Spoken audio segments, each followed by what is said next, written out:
Trabajo colaborativo número 2, Sanidad Agroforestal, presentado por César Antonio Angarita, Nancy Esperanza Tovar Aguilera, Wilson Armando Camargo, presentado a Sandra Patricia Montenegro, directora de curso, Universidad Nacional Abierta y a Distancia, UNAS.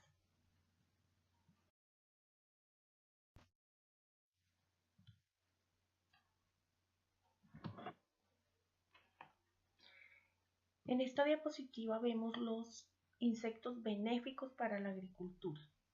El ciempiés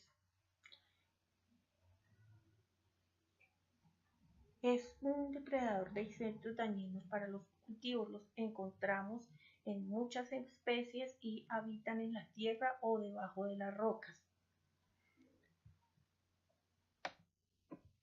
La araña. Son artrópodos, por lo tanto poseen patas articulares, exoesqueleto y son abundantes en la naturaleza. Algunas son beneficiosas para la agricultura porque son predadoras de insectos y también cuando aumentan su población ellas se comen a los individuos más débiles. La crisópoda son los destructores de la mosca blanca. Depositan los huevos en las larvas de la mosca. Cuando nace empiezan a comérsela. Mide de aproximadamente 1 a 3 centímetros, de color verde o café. Es un predador de ácaros dañinos, pulgones, larvas, lepidópteros. La mariquita es un insecto coleóptero de color rojo con manchas negras, redondo y pequeño, con 2 ojos compuestos, con alas, invertebrado. Son depredadores de hemidépteros, áfidos y pulgones. La avispa. La avispa parasitaria, esta pone sus huevos en otros insectos y encima de sus larvas, o crisálidas, las cuales penetran su interior y se las comen. Estas avispas son muy importantes también para la polinización. La mantis religiosa, llamada Santa Teresa, y su nombre viene por su posición que parece arrodillada. Mide entre 4 a 6 centímetros y tórax largo donde se encuentra un oído, unas antenas o una cabeza en forma triangular que gira hasta 180 grados. Es la principal depredadora de polillas, grillos, moscas y saltamontes. También resaltamos el gran beneficio que nos presta la abeja.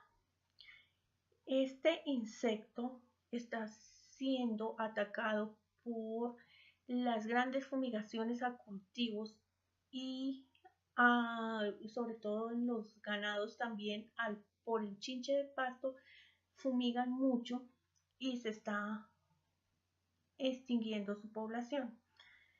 Sí, es muy importante para la vida en nuestro planeta, puesto que estos animales son grandes polinizadores.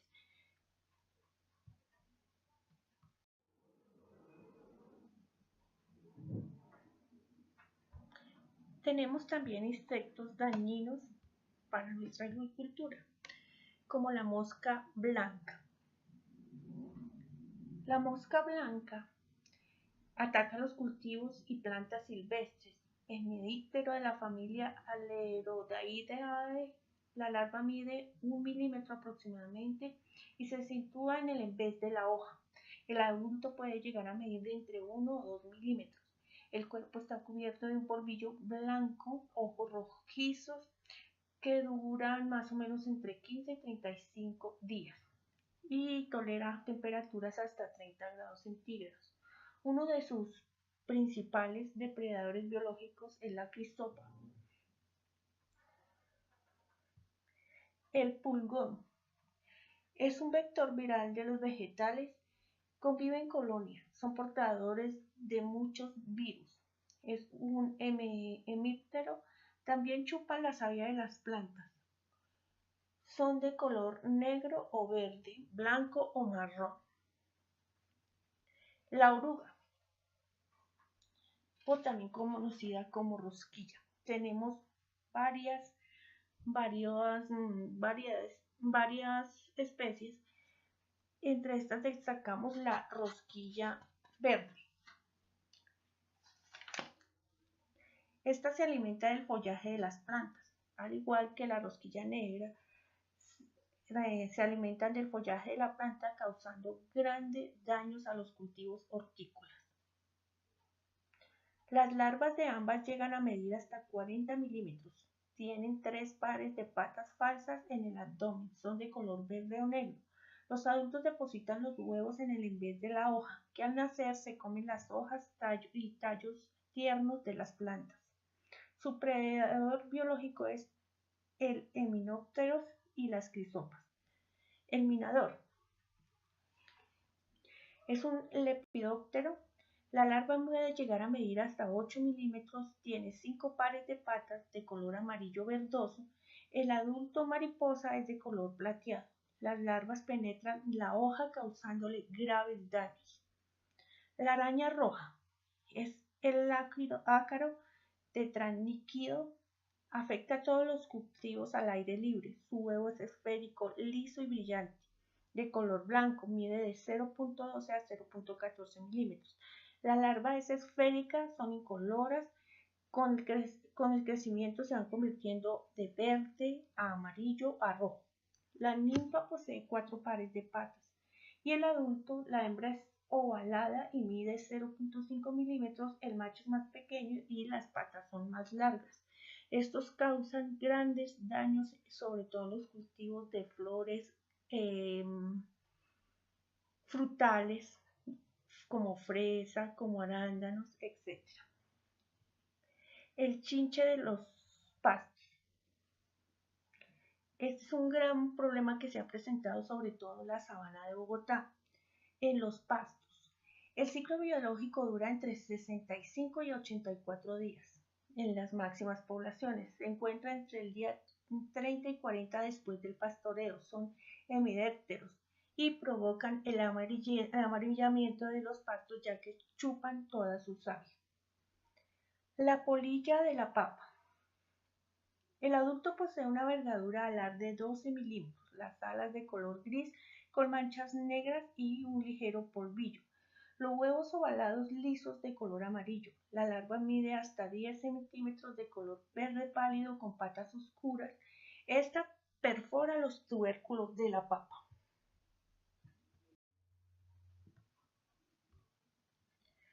Agentes benéficos y dañinos de las aves.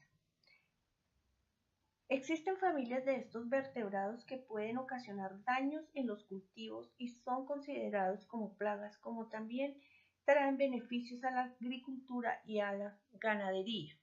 Algunas de las especies destacadas en nuestro país tenemos el mirlo, de color negro, su pico es de color amarillo o rojo, pesa entre 75 y 120 grados, se observa casi en todos los climas colombianos, es omnívoro, se alimenta de insectos, arañas, babosas.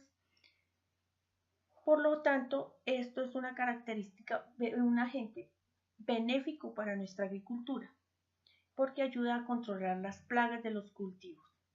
Pero en los cultivos descubiertos, como son las fresas, arándanos, duraznos y otros frutos que se cultivan al aire libre, esta causa grandes daños a las frutas, puesto que las pica, se las come y no sirven para la producción y posteriormente para la economía de los campesinos.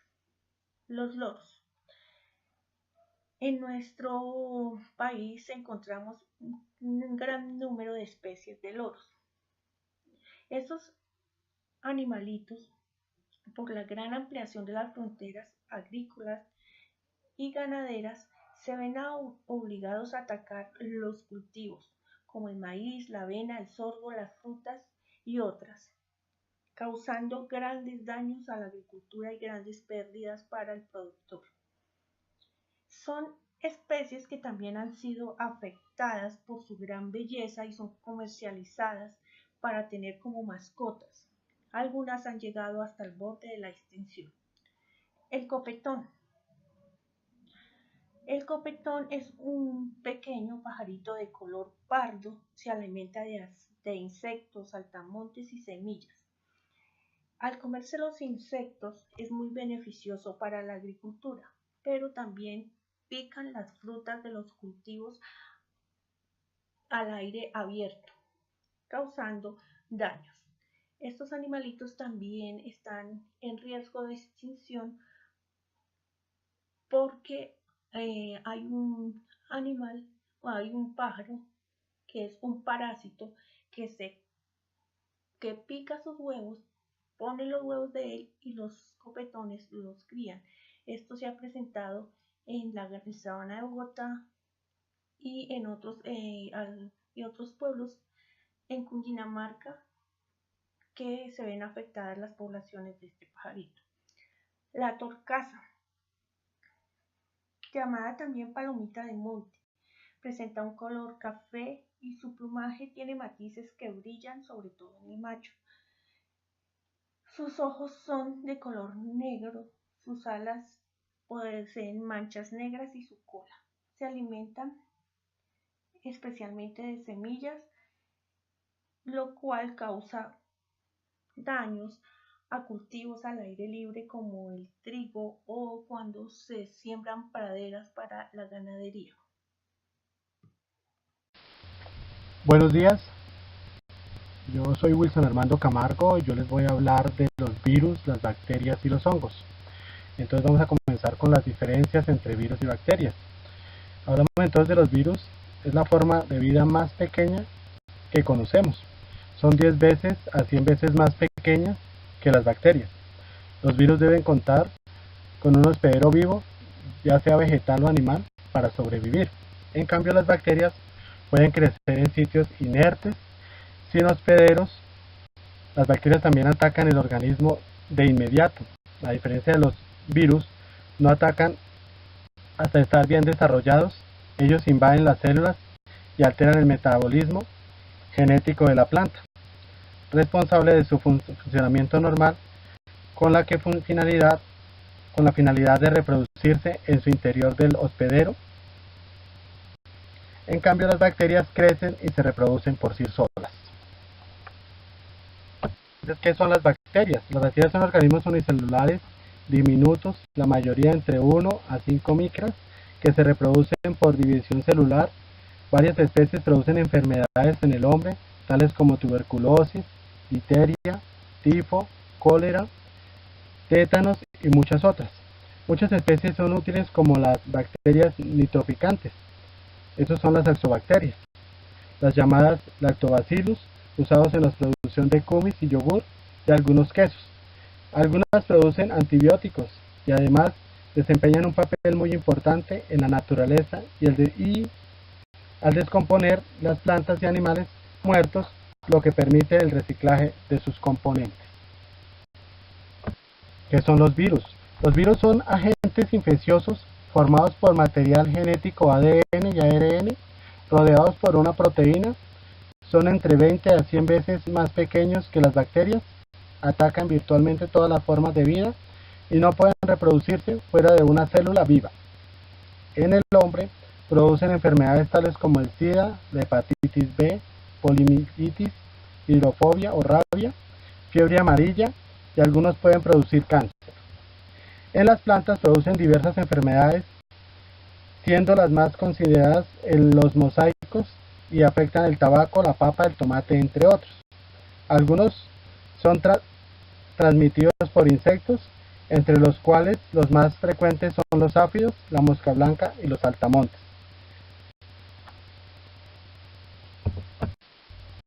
Características de las bacterias.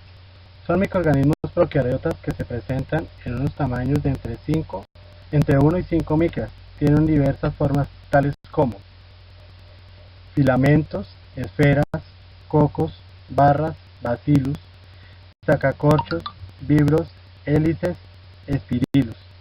Las bacterias son células procariotas por lo que la diferencia entre las células eucariotas de animales, plantas u hongos no tienen el núcleo definido ni paredes ni presentan óvulos ni membranosos internos. Tienen una pared celular y esta se compone de pendiclonatos. Entre la rizósfera, muy cerca de la raíz, se encuentra un conjunto importante de microorganismos entre bacterias y hongos, con diferentes efectos para la especie vegetal. Las bacterias benéficas son conocidas como rizobacterias, promotoras de crecimiento vegetal. Entre las bacterias más estudiadas están Pseudomonas y Azospirillus.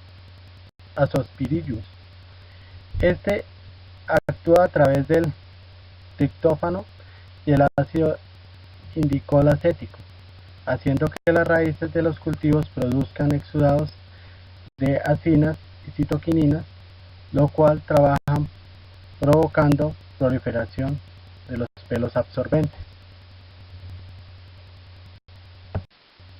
Los virus. Tenemos los benéficos. En investigaciones se encontraron virus bacteriófagos, literalmente devoradores de bacterias que viven entre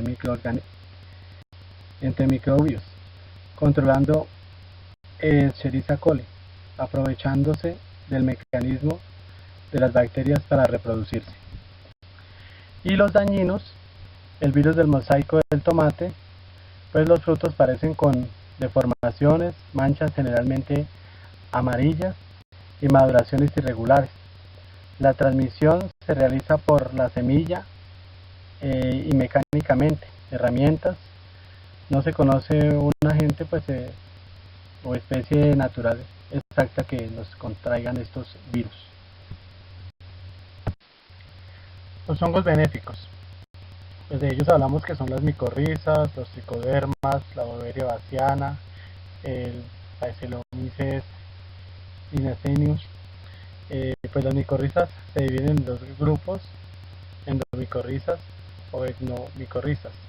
En el primer micelio penetra a nivel intercelular y el segundo forma un manto alrededor de él. Los tricodermas, este es un formador de micorrizas, ya que no aporta nutrientes de forma directa y ya que su función es protectora y vigorizante. La Beauveria bassiana es una toxina que limita los mecanismos de defensa de los insectos. Finalmente, el hongo esporula, observándose primero en las articulaciones y partes blandas del insecto. Ahí tenemos una fotico donde vemos cómo el hongo lentamente va acaparando todo el cuerpo del gusano hasta totalmente casi que volverlo como especie de una momia. Lo va minimizando hasta que lo termina matando y esporulando totalmente en todo el insecto.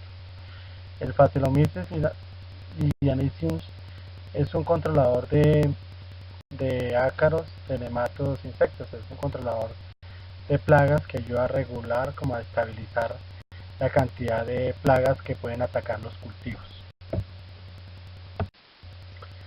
Hongos dañinos, pues en ellos contamos con el milteo polvoso, la botrytis, el fusarium, la esclerotinia, la anthracnosis y la roya. Pues hay muchos otros más, pero estos son como los que resaltamos. Atacan como al tomate en mucha frecuencia. El milteo polvoso, este hongo es un polvo blanco que se desarrolla en las hojas y tallos. Su desarrollo es rápido, haciendo que sus hojas tomen un color amarillo. Hacen pues que la planta no pueda hacer su proceso de fotosíntesis y por lo tanto pues va tomando decoloración y va dejando de ser una planta productiva y pues va a llegar al punto de que viene muriéndose la planta porque el hongo va cubriendo totalmente todas las fases de la planta. La botrytis es un hongo oportunista y polífago. Se observa en todas las etapas de producción. Eso lo vemos en los cultivos, se inicia a desarrollar, inicia a esporular. Es oportunista porque aprovecha que haya alguna herida o algún daño, ya sea por el estrés hídrico, ya sea por por exceso de temperatura o por cualquier cosa, y inmediatamente inicia a inocularse y inmediatamente a desarrollarse. El fusario. Esta enfermedad se conoce como marchitez y se presenta en distintos cultivos como el tomate, el pimentón, el guisante, y existen 3 tipos de este tipo de hongo. El fusarium pues es un hongo bien agresivo, se va por las nervaduras y va generando que la planta no absorbe sus nutrientes porque va generando como una pudrición por nervaduras, y va haciendo que el problema y el xilema no trabajen, no haya como un desarrollo como tal de la planta y inicia a morirse por esta razón. La esclerotinia es un hongo prolífico que infecta a numerosos cultivos de hortalizas. Son huéspedes capaces de multiplicarse y sirven de fuente inóculo cuando son incorporados al suelo. La esclerotinia es un hongo bien agresivo, hablan de que puede durar 12 años en el suelo. Este hongo lo que tiene es que deja unas semillas muy parecidas a las semillas que echa el pepino, y ellas se quedan en el suelo. Fácilmente, al momento que inicie a generar nuevamente el cultivo, pues inmediatamente inician a desarrollarse y a generar pues el problema en las plantas. Además, si hablamos que son cultivos monocultivos, pues más agresivo se vuelve este problema. La antracnosis es una enfermedad agresiva que afecta mucho los cultivos como la papaya. Eso lo vemos en el cultivo de papaya, pues inicia a iniciar como una mancha que inicia a generar como una hendidura en la papaya, y pues de pronto visualmente es la parte estética, y si uno ver el producto hace que se vea como molesto por la forma que esto, o sea, da una mala presentación o una mala imagen del producto. La roya es considerada como una de las enfermedades más catastróficas de toda la historia. Esto dentro de las 7 pestes. Es una de las enfermedades de las plantas que más han dejado pérdidas. En general, ¿qué son los hongos? Los hongos son vegetales sin clorofila, y como no pueden producir alimento por sí mismos, deben obtener de los seres vivos. Hongos parásitos o muertos o hongos saprofitos. Se producen generalmente por esporas. Existen unas 100.000 especies de hongos, de las cuales algunas son útiles para el hombre por ser comestibles, como los champiñones y las trufas. Por producir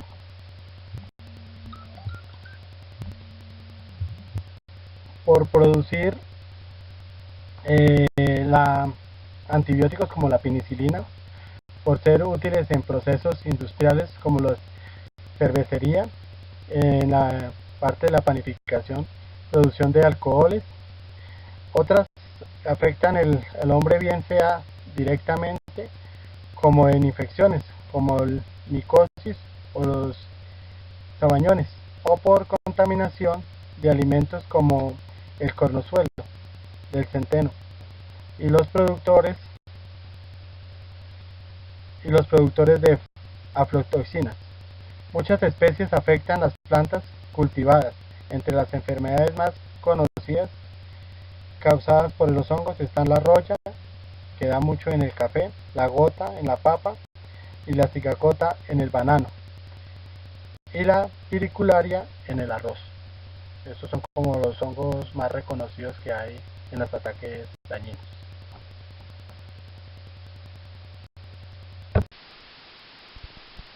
Los murciélagos son un orden de mamíferos placentarios cuyas extremidades superiores se desarrollaron como alas. Con aproximadamente 1.100 especies, representan aproximadamente un 20% de todas las especies de mamíferos, lo que los convierte en el segundo orden más numeroso de esta clase después de los roedores. Están presentes en todos los continentes, excepto en la Antártida. Los murciélagos desempeñan un papel importante en la ecología como agentes polinizadores, dispersión de semillas y controles de plagas de insectos y pequeños vertebrados. Muchas plantas tropicales dependen por completo de ellos. Los erizos son una subfamilia de pequeños mamíferos cubiertos de púas. Pertenecen al orden Erinaceomorpha. aunque antiguamente eran considerados del orden Insectívora, hoy en día obsoleto. Hay un total de 16 especies de erizo, divididas en 5 géneros.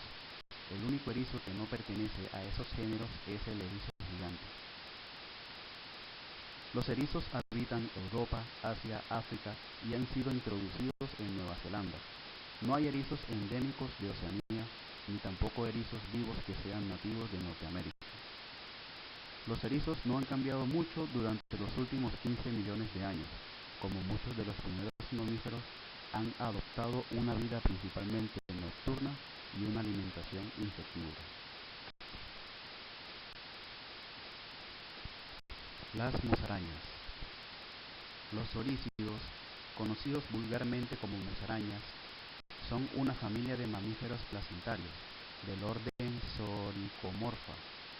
Son animales de pequeño tamaño que se encuentran en casi todo el mundo.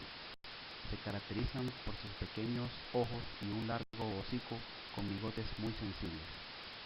Son parecidos a un ratón, pero no son roedores, sino que están emparentados con los topos, aunque recientemente se ha sugerido que tienen una relación genética más próxima con los erizos. Todas las musarañas son comparativamente pequeñas, varias apenas alcanzan el tamaño de un ratón. La especie más grande de este grupo es la musaraña casera, Suncus murinus, de Asia tropical, la cual tiene cerca de 15 centímetros de largo y un peso cercano a los 100 gramos. Son los mamíferos más activos que existen. Cazan su alimento tanto de día como de noche. Muchas de las especies, en especial las europeas, comen su propio peso en insectos diariamente y pueden llegar a morir si pasan más de 4 horas sin comer.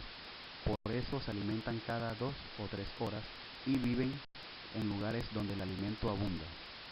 Su alimentación se basa en invertebrados y a veces pueden aprovechar carroña y pueden llegar a cazar y comer pequeños vertebrados tales como ratones, lagartijas e incluso, en casos excepcionales, ratas.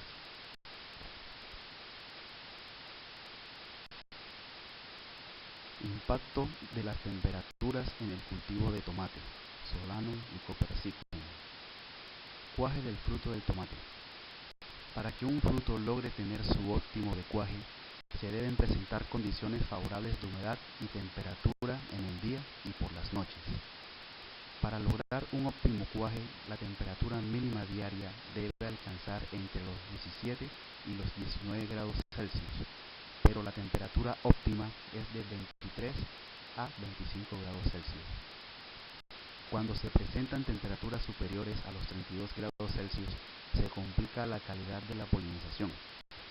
Por tal razón, al final del ciclo, cuando vamos pasando del invierno a la temporada de calor, los frutos de la parte superior de la planta podrían no contar con los niveles de calidad que demanda el mercado. En esta época, cuando el fruto se alarga, no llena bien y la consistencia disminuye. Clima nocturno. Las condiciones de clima de las noches también pueden afectar el cuaje de los frutos. Por ello es importante equipar y manejar apropiadamente los invernaderos para lograr mejores resultados.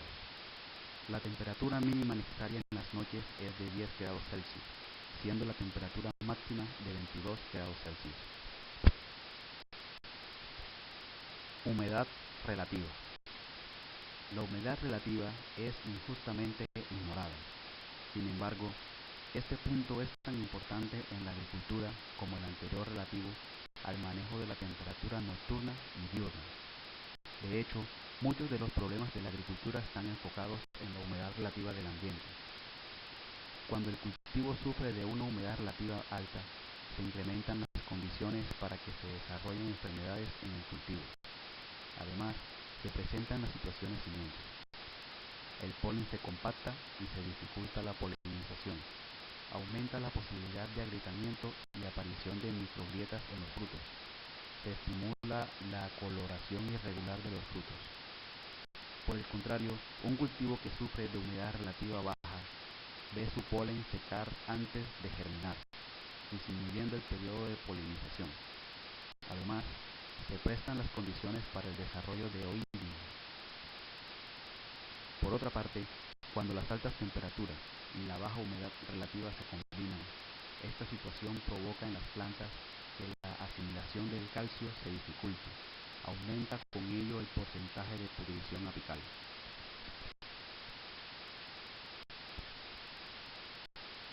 Impacto del frío en el cultivo.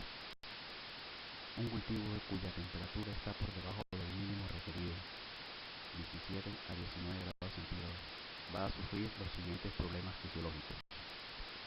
Se reduce la fertilidad del polen, el ovario se deforma. Es común observar racimos de frutos muy grandes que se bifurcan con el aspecto de manos. Los entrenudos se acortan. El nitrógeno en exceso tiene un efecto contrario al producido por el calor. Las plantas se reducen en crecimiento. Aumenta el número de tomates bofo o huecos. Aumenta el número de lagras en los frutos si las temperaturas bajan de 5 grados Celsius. En ciertas variedades aumenta el número de frutos deformes o con cara de gato.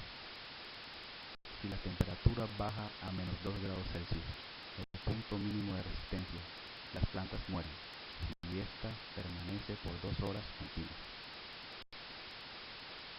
Las hojas de las plantas se enrollan como medio de defensa contra las temperaturas extremas.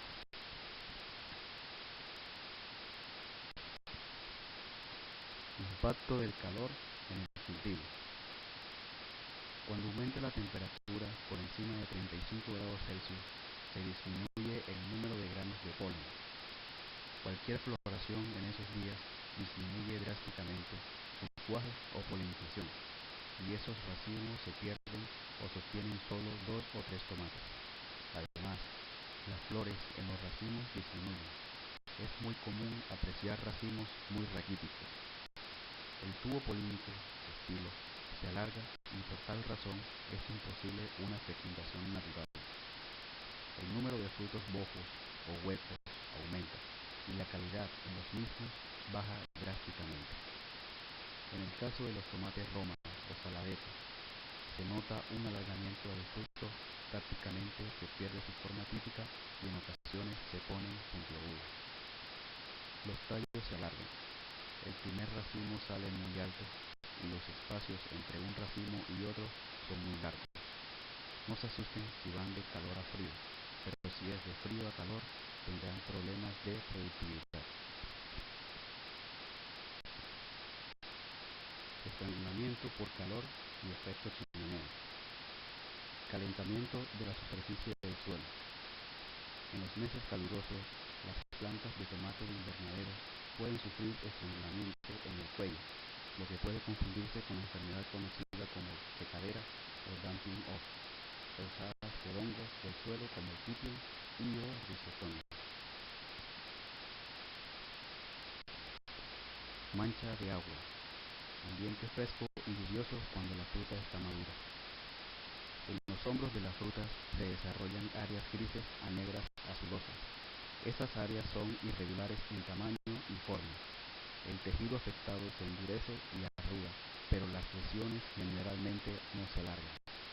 La mancha de agua, rosetting, se debe a la presencia de agua, ya sea por riego, lluvia o rocío, en la superficie de la fruta por periodos largos. Para su control, buena circulación del aire, con 1 o 2 tallos, pueden ser más tolerantes a este problema. Mancha de sol. Frutos expuestos repentinamente al sol. Es una mancha clara en el lado de los frutos verdes expuestos al sol. Después, el área se ampolla y finalmente se desarrolla una mancha grande, aplanada, blanca grisácea. La superficie de la mancha es seca y papelosa. Algunos hongos oscuros pueden invadir el área afectada. Evite las quemaduras de sol usando variedades de tomate que no se defolien fácilmente con las enfermedades o controlándolas con buenos fungicidas. Caída de flores. Bajas temperaturas nocturnas. Esta condición normalmente es causada por bajas temperaturas nocturnas, normalmente por debajo de los 13 grados Celsius, humedad baja del suelo en combinación con vientos calientes y secos. Otras posibles causas son la deficiencia de magnesio y las infecciones por hongo y bacterias, como es el caso de Alternaria, Fusarium y Xanthomonas campestris PV. Hay variedades tolerantes. Riegue si es posible y evite aplicaciones excesivas de nitrógeno, sobre todo durante las primeras etapas de desarrollo de las plantas.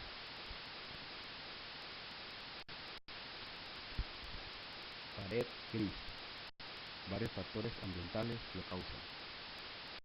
Se caracteriza por una desigual coloración de la pared del fruto en la forma de manchas irregulares, de color verde a amarillo verdoso.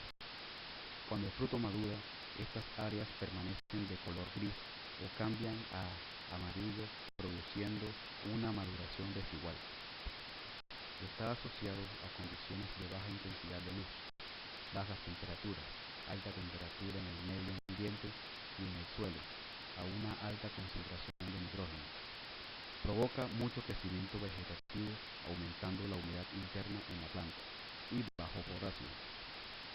El mejor control es el uso de variedades tolerantes, no usar variedades de follaje denso y fertilizar adecuadamente. Hay algunas variedades que son tolerantes a este problema.